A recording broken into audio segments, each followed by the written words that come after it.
C'est des démarches de type exit, évidemment, où les gens prennent eux-mêmes l'initiative du suicide assisté. Et grâce à un référendum qui a été fait dans le canton de Vaud, on peut même, dans le canton de Vaud, avoir un suicide assisté dans les institutions qui sont devenues notre lieu de vie, donc, comme au NIMS, mais même comme au CHU.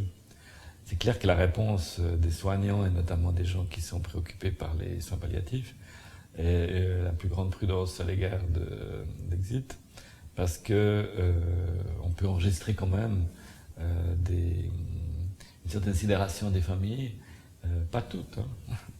Et puis les habitudes changent, mais en tout cas une certaine sidération des familles sur comment ça peut se passer, et qui se retrouvent un peu sidérés tout à coup, parce que, au fond, ils ont été accompagnés dans une démarche très structurée, déterminée, et tout à coup, ils découvrent que ça va très vite, et que, dans le fond, l'élaboration d'un deuil, tout à l'action, dans le fond, et au faire dédié à cet exit, a fait que tout le processus du deuil, de la séparation, etc., est abrégé, parce que les gens et on le voit ici au pompe funèbre, les gens qui font de la prévoyance funéraire pour une séance cérémonie funèbre dans le cadre d'Exit, dans le fond, planifient les choses avec détermination.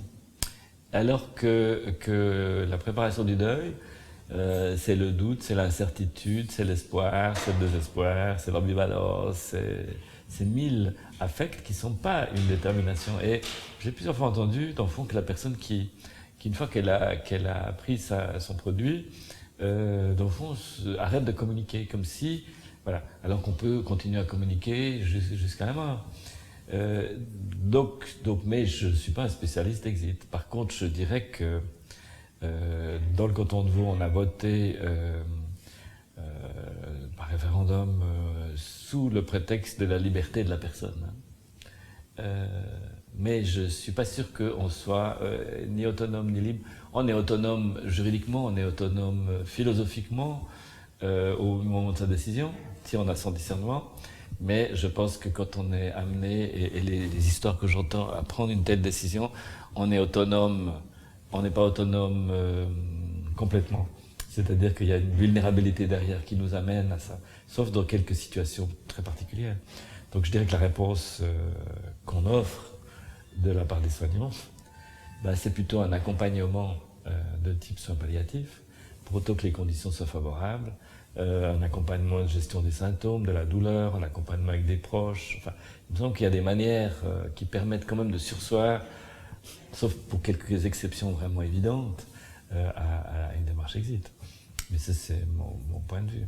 Je dirais qu'en Suisse, on est dans une situation beaucoup moins coincée qu'en France en particulier, où chaque démarche autour de la mort est l'objet d'un article de loi, avec des débats au Parlement, qui fait qu'en fait les soignants et les proches n'ont pas l'attitude d'un débat d'idées, et que je pense qu'une certaine lacune existant dans la loi pour décrire exactement les choses fait qu'en fait il y a un espace de délibération qui reste ouvert. Et que, en fait, tant qu'il y a un espace de délibération, de partage de paroles avec les proches, avec la personne concernée, je pense qu'il y a une chance de trouver une alternative à quelque chose d'aussi brutal qu'Exit. Mais je ne peux pas me prononcer pour tout le monde, évidemment. Je n'ai pas vu beaucoup de gens qui sont totalement autonomes par rapport à la décision de la mort. Je pense qu'on n'est pas autonome par rapport à la décision de la mort. C'est des décisions brutales, c'est des moments de... Bien sûr, on peut avoir son discernement, bien sûr, on peut ne pas être atteint d'une pathologie psychiatrique, et on va donner notre accord à la personne en disant elle peut y aller. C'est toujours quelque chose d'assez brutal. Je pense qu'il faut débattre. Il faut débattre. Monsieur Pittet qui rencontre des gens comme ça, dans le cadre de la prévoyance funéraire, et qui discute. À plusieurs fois, il y a des personnes qui leur ont dit, mais est-ce que je pourrais vous revoir, ou est-ce que vous pourriez être présent au moment d'Exit? Ce qui signalait qu'ils avaient découvert une rencontre, une relation, des idées à partager. Et donc, c'est quand même assez touchant de découvrir ça, et que c'est pas aussi rationnel et radical. Il y a toujours de l'émotion quelque part, simplement dans nos systèmes de soins, il n'y a pas beaucoup de place pour les émotions. Et donc, quand quelqu'un est très rationnel, très cognitif, le droit va tout à fait dans ce sens-là, rationnellement, il a le droit. La loi est avec lui, et je ne m'opposerai pas à ça, mais d'expérience, je sais que si vous introduisez de l'émotion, si vous introduisez du débat et des idées, on peut changer beaucoup de choses dans la vie.